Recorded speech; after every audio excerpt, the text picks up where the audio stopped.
And I spoke to people close to me about it who sort of said, you really have to consider this offer. This doesn't come about every day, least of all when you haven't actually gone and looked for it or applied for it.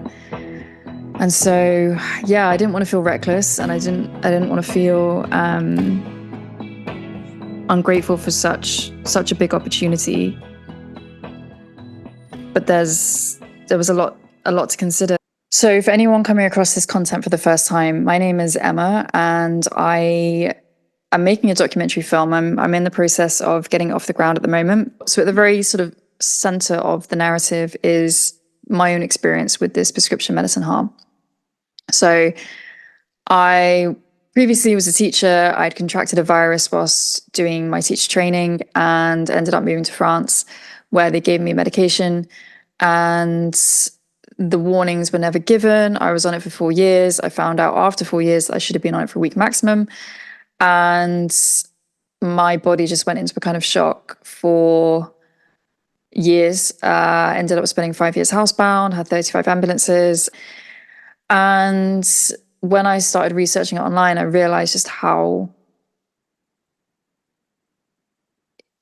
insane the scale of it is, in the amount of people on this medication and the amount of people being harmed currently, and are projected to be. We're talking hundreds of millions around the world that are on this class of medication, and around 10 to 15% will end up seriously harmed, or worse. And I think attached to that as well was my own sort of sense of having something to pull me out of this situation and to help. So I knew that making this film would not only be kind of a personal sense of justice, and a sense of justice on behalf of all of those that are being harmed by this and that have previously been harmed, but also a way for me to kind of draw the line under this chapter of my life and be able to move forward, having some kind of peace that I took everything that I've learned from this and put it into something that could be of value to others, both in terms of raising awareness of the issue for the general public, which then can catalyze positive change across the medical industry and every single person that's attached and connected in some way to this issue, and by also giving hope and validation to those that are going through it. I think the biggest challenge with this kind of thing is it's really hard to have a sense of the KPIs, those indicators of whether you're on the right track and you're doing the right things, or whether you need to recalibrate. And that can be really difficult psychologically at times, just not knowing if you're even in the right ballpark, when you're continuously putting time and effort and energy and money into it, especially when you've kind of, air quotes, lost or feel like you've lost half a decade of your life, which is a whole other conversation. I've definitely had moments where I feel that way, and I've also had moments where I've made my peace with that, and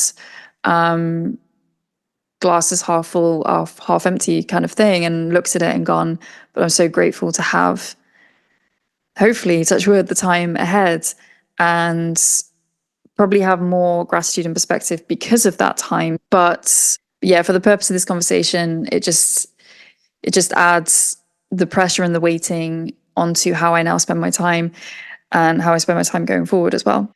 That being said, somewhere along the way when I was thinking about the film, I knew it was the only thing that I wanted to do going forward. And I knew that whether I was living under a bridge or was a billionaire, I would be doing this film, just with a sliding scale of a budget. And I think for me, that was something that I wish I'd lived by throughout my life, which is easier said than done. But I do think it's a good way to at least calibrate what your goals are in life and where you want to be, is actually just say, what is the thing I would do if I had zero resources or all the resources in the world? So over the course of the time that I've been working on this, I spent a lot of time networking, developing the story, learning about the film industry, learning about story development, really trying to understand what the core objectives and themes are of the film, the key beats, the key scenes that I want to include, and also navigating my own recovery and how this weaves in and out of the film as well, behind the scenes and in front of the camera. I knew that there was quite a lot at stake with this film as well. So I had people close to me say, are you sure you want to do this? Have you really thought about what you're doing and the potential ramifications and risks? And I said, yeah, I'm aware of what I'm aware of. I mean, there's probably things I may not be aware of, but when I weighed up all those things that I do know versus the risk of regret and the risk of how many people could this help, and how much would it take something off my shoulders as well for my life going forward, the risk of not doing that just outweighed everything else. So even though I'm officially still in pre-production, it's already been a ton of blood, sweat, and tears, and just will continue to be. And I am fully ready for that. And I think when you've already put so much commitment to something and already taken so many risks and already started to see the benefits that could come from that in the form of the sort of embryo of the community that's developing around it, and the reactions and the awareness, people saying to me, just having met you and had a conversation about this drug, I'm now aware of it, and I decided not to take it when the doctors offered it to me or whatever. Just having that informed consent. There's no way that I could not continue. So there were a couple of highlights over the past year as well that I think really bolstered my resolve to make this film. One was going to a pitch competition at Raindance Film School in London, and had about, I found out about it on the day, so I had about 3 hours to put together it was a 90-second, it was either 90 seconds or 2-minute pitch, and just put something together, recorded it, listened on repeat, on the phone, on the tube. And I got there, and I think there were about 17 or 18 of us pitching. And I was sort of in the latter third. And so the nerves were really building. By the time I got up to present, I just couldn't control my shaking. And that, interestingly, is something I've actually had since I was a kid. If I was really nervous, had to go up on stage or something, I couldn't control my nervous system shaking. And yeah, I think some of us are maybe just born with an extra sensitive nervous system, which is a whole other discussion. And I did the pitch, and I got runner-up for that pitch, which I was really happy with, considering that I could barely string a sentence together. Although it helped to be able to say, this is why I'm here, this is what the film's about. And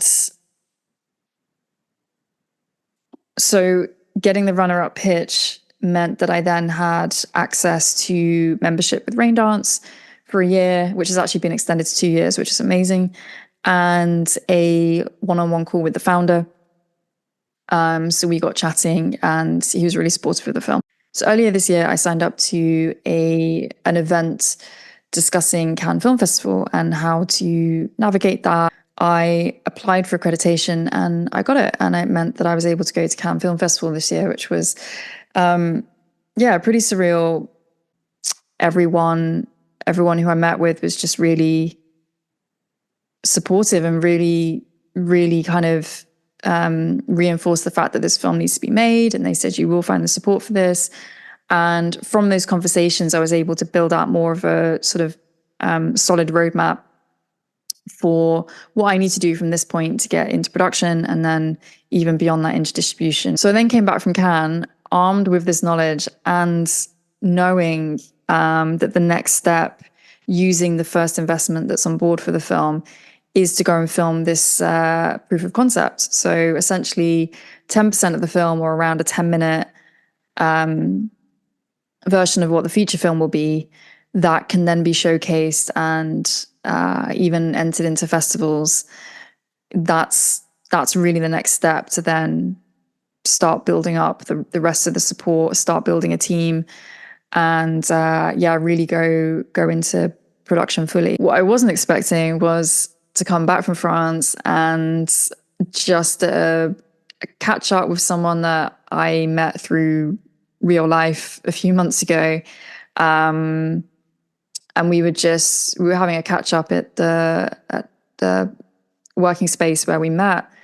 And I just looked out the window and I saw an airplane going past, and I said how amazing it was to be back, to have gone back to France and being able to go on a plane again, because this is something that I'd not done for about 10 years. And it had always felt like the pinnacle scary thing to do, having gone a year of not being able to breathe properly, and then this neurological injury that made my heart go to crazy speeds and would make it feel like my brain was squeezing and caving in on itself, that I just couldn't imagine ever going on a plane again and being in this space. And I was nervous, I was anxious, but I did it. And there were moments where I really enjoyed it. And I think the next time it would keep getting better.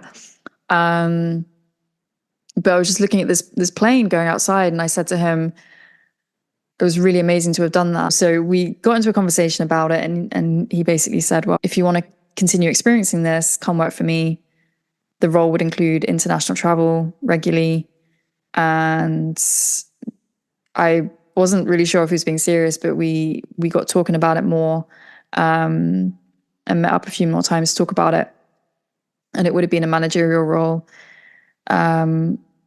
working with a team and working internationally, and would have been very exciting and very fulfilling on many levels, I think. Not to mention just the security element, the knowing that you're kind of taken care of. So I really had to sit with these options and consider whether I stick on the path that I'm already on and continue towards something that I'm really passionate about, but that is very uncertain, and compare that to a path that was obviously a lot more secure and offered these opportunities and offered the chance to feel part of a team again and have a kind of, well, the reassurance of knowing when your income's coming in and being able to financially plan for the future, which now, 8 years later, you go from a different period in life to a time when you're thinking about long-term security and possibly a family. And it was something to really consider. And I spoke to people close to me about it who sort of said, you really have to consider this offer. This doesn't come about every day, least of all when you haven't actually gone and looked for it or applied for it. And so, yeah, I didn't want to feel reckless, and I didn't want to feel ungrateful for such a big opportunity. But there was a lot to consider, and I thought at the very least I need to consider how this is actually going to play out. And so I thought 66K, it sounds like a lot of money. Let's break it down month on month. So that's roughly $4,000 a month after tax. And I think the only way that I would have considered any kind of position is if I then had the financial resources to hire someone to continue doing the day-to-day tasks with the film and still be there in a producer capacity and a director capacity. And when I broke that down, I realized that, $4K, half of it's going to have to go on living costs. And the other half would have to go on hiring someone for the film. And you've then got the added risk of, what if you don't have the time to make sure that you're overseeing the film properly? It's a huge responsibility to hand over. And there was all the likelihood would have meant that it would not have been the same film as if I was full-time working on it. I think that in itself helped me make that decision. But then I also factored in health as well. And I'm not fully recovered. There's still vulnerabilities, sensitivities, and I know people that have been 10 years out, felt that they recovered for 5 years and then had a setback. And this is what's really nasty about this kind of injury is no one really knows what's happened to the brain, central nervous system, body. So at this point in time, I don't know if I can have another medication again. I don't know if I can have children. And therefore it's harder to sort of take on risks and put yourself in a position where you may then push yourself beyond what your body is willing to cope with. And then what's the consequence of that? And having already been in a position where I was housebound for 5 years and lost my job because of this injury, having trained in the two things that I thought would give me security for the rest of my life, which was environmental science and teacher training.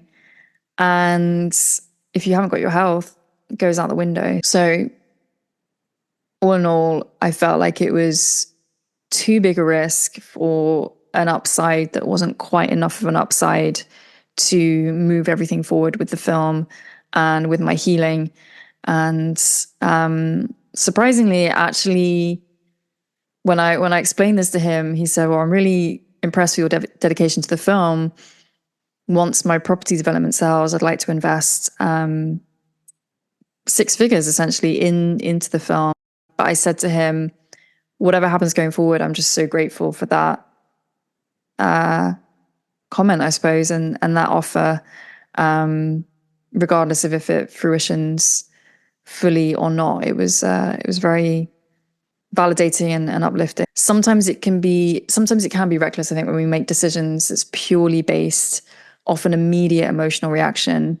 So I did give it time. I gave it, I think, 1 or 2 weeks, very close to 2 weeks actually, and did really try and take myself out of the emotions to begin with and look at everything objectively and try and map it out. But then when your intuition's still saying the same thing, having looked at all the air quotes logistics, I think that was when I felt comfortable making that decision. And yeah, fingers crossed it's going to be the right decision. And I think whatever happens, we all in life have to be at peace with the decisions we make in that moment, because in that moment they were the right decisions. So I guess there isn't a right or wrong answer to that ultimately. I think it is the right decision, and it's just a case of seeing how things play out going forward. Yeah, there's a lot coming up with the film now as a fundraising event at the space I work at, the co-working space, in September, and then it's on to the proof of concept filming, which is going to be a big thing. And I'm happy that I've got all the time to just focus on that. Yeah, I think